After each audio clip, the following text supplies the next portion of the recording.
semaine, on va consacrer notre feuilleton quotidien, évidemment, premier épisode aujourd'hui, à Châteauneuf-du-Pape, terre de vigne, vous vous en doutez, et une belle saga familiale, car il y a des sagas familiales ici, on va vous en conter une, vous allez voir, qui est très prenante. C'est ça, Nathalie? Une histoire que je trouve magnifique, c'est l'histoire d'une famille qui est inscrite au cœur d'un domaine viticole, évidemment, depuis 7 générations. C'est la famille Paumelle.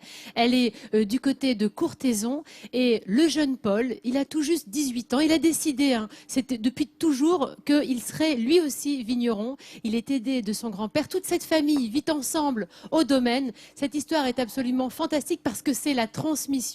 C'est ce qu'on aime sur Midi en France. Une famille de vignerons unis par l'amour des vignes. Véritable vitrine de la région à l'international, la viticulture fait partie intégrante de la culture locale. Depuis des centaines d'années, le savoir-faire est souvent transmis de génération en génération. Au château du Mour du Tendre, la passion familiale se transmet depuis le milieu du 19e siècle. En 1962, Jacques et Josette prennent en main la destinée de la propriété. En 2004, ce fut au tour de Florence, leur fille. Et enfin, l'année dernière, à seulement 18 ans, c'est Paul, le fils de cette dernière, qui a repris le flambeau. Avec leurs compagnons, ils règnent ici dans l'amour et le respect des traditions.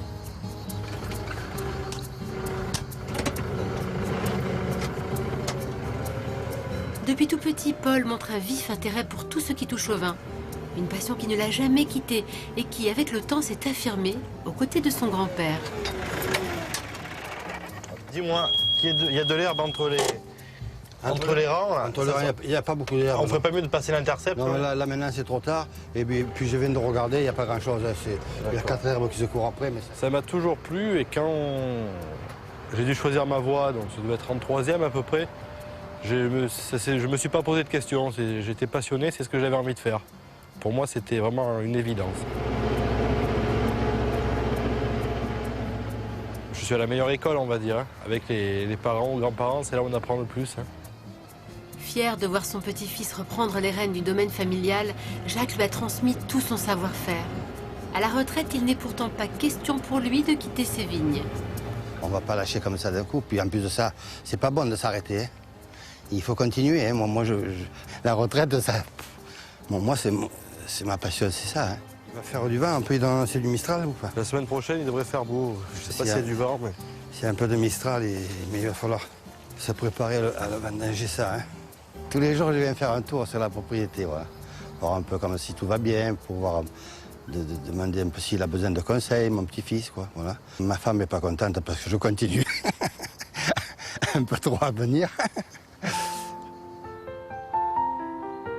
Comme souvent sur un domaine viticole, la dégustation de vin fait partie des spécialités proposées par le château. Et ici, c'est Florence, la maman de Paul, qui fait découvrir le fruit du travail familial. Alors ça, les cépages, c'est Grenache et Cinsault. Grenache et Cinsault. Et les vignes ont à peu près 50 ans à peu près. Ah oui, oui. Voilà. Oh, ben c'est la bonne... c'est parfait. On n'érafle pas, on garde toute la grappe, donc voilà. Ce sont des vins de garde. C'est ça. Très riches, très concentrés, que vous pouvez garder 20 ans sans aucun problème. Voilà, parce que le souci c'est ça, souvent quand on tombe sur un bon... Le visiteur d'aujourd'hui est un peu particulier, puisque c'est le maire de Courthézon, la commune qui abrite ce domaine depuis plus de 150 ans. Et s'il connaissait déjà les grands-parents de Paul, il est épaté par la destinée de cette famille. Je suis enseignant, vous voyez, et donc je dis que la beauté de mon métier, c'est de transmettre un savoir. Donc, mais dans le monde viticole, on fait la même chose. C'est merveilleux à la fois pour les enfants et les petits-enfants, c'est merveilleux pour les grands-parents, parce que de se dire qu'ils ont travaillé, de voir que derrière la propriété, elle garde son nom, elle garde ses méthodes, c'est vrai que c'est un sourire, quoi, c'est merveilleux. Et même si elle ne l'a jamais forcé, Florence a très vite compris que son fils ne choisirait pas une autre voie que celle de la vigne. Pour ses 4 ans, on a acheté une petite cuve en inox exprès pour lui, avec une petite pompe. On avait tout mis ça sur la table, et le soir, il allait à la cave pour s'occuper de sa cuve. Et donc, quelquefois, il s'endormait. Et je me souviens qu'à 4 ans, il me disait non, non, non. Alors je disais, mon chéri, on va se coucher, c'est l'heure. Il me disait non, non, maman, tu m'as toujours dit que quand on commence quelque chose, on le finit. Chez les Paumelle, l'heure du déjeuner est sacrée. Au bord de la piscine, dans un cadre idyllique, chacun peut ainsi raconter sa matinée. Alors, bon appétit. Bon appétit. Et celle qui est le plus attachée à ces moments de complicité, c'est Josette, la grand-mère de Paul. Même s'il manque aujourd'hui autour de la table son deuxième enfant, le frère de Florence, elle ne peut se passer de ses proches. Comment on garde cet esprit de famille et être très proche? Mais il suffit de s'aimer, c'est tout. Une maman, un papa aime ses enfants. Nous avons des enfants, notre fille aime son fils, c'est toute une question. Et nous sommes très très proches parce que nous sentons que cette maison c'est encore la nôtre, tout en étant celle de Florence et de Paul. Et nous sommes toujours, on ne peut pas passer demi-journée sans se voir ni s'appeler au téléphone. Josette sait également à quel point son mari est attaché à cette terre. Elle qui a assisté à la passation de pouvoir entre le grand-père et le petit-fils est aujourd'hui comblée de voir le domaine rester dans sa famille. Pour Jacques, c'était vraiment important. Et je peux vous dire qu'ici, c'est mon mari qui a tout fait, tout aménagé. Chaque arbre que vous voyez, c'est mon mari qui a tout planté. Il faut être à la vigne, il faut être à la cave, il faut être au bureau, il faut être à la commercialisation. Nous sommes bien placés pour savoir ce que c'est. C'est vraiment beaucoup, beaucoup de travail. Alors pour un jeune de 18 ans, c'est une très lourde charge. Nous n'avons qu'un seul petit-fils, mais nous en sommes très fiers. Les 3 vins qui font la renommée du château sont produits dans les règles de l'art. Cette famille a commencé à ouvrir une chambre d'hôte il y a 7 ans.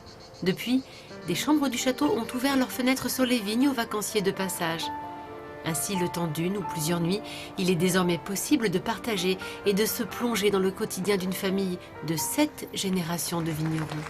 Dis-moi, c'est un peu le cœur de la famille, Ah pas oui. le cœur des hommes, Oui, là. c'est vrai. Hein, Et je tu vois la trouve que piscine au fond. Cette histoire, moi, elle m'a beaucoup émue parce que... Ah, mais là, la filiation, on se rend ce compte tout de jeune cette homme, tradition, c'est il remarquable. a à peine 18 ans et il va reprendre cette exploitation. Il est aidé par toute sa famille.